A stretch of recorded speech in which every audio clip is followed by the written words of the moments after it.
Steve Kuncewicz, who's a social media expert and a partner at the law firm BLM. Good morning. Good morning. Dean outlined some of the issues there. Just how much of a problem is this on social media? Well, that's a fair question to ask.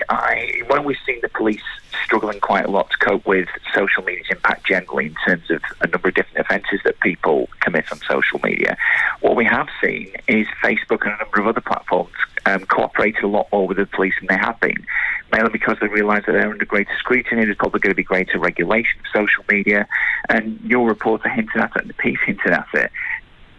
From the speed camera perspective, the highway code stops you from flashing over the motorist to let you know that the speed camera's there.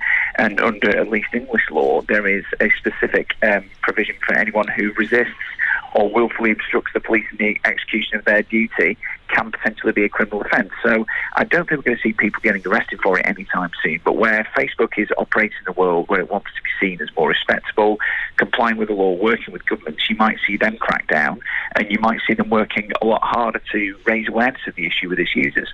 What other changes do you think could be made to improve the situation? There's a number of changes that Facebook have tried to make, and they have a team of moderators looking for stuff like this. But moderation is quite a risky business and a dangerous business because you end up with a lot of content being blocked that maybe shouldn't be.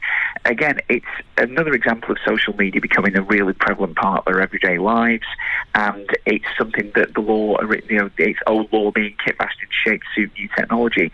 So more than anything else, it's an awareness issue, but certainly I think we'll see the platforms working a lot more closely with the police going forward. What about campaigners for free speech who say that there's nothing wrong with this, we should be entitled to say what we like, we should share information, etc.? Well, free speech is one thing if you're holding a political view or a certain kind of view.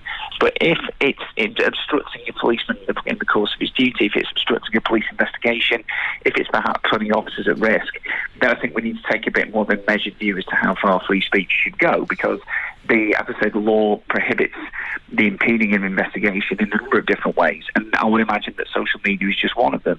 Although we haven't seen a specific offence created for this, there's a law out there that covers it, and a lot of people just simply don't know it exists. OK, Steve Kuncewicz, thank you very much indeed.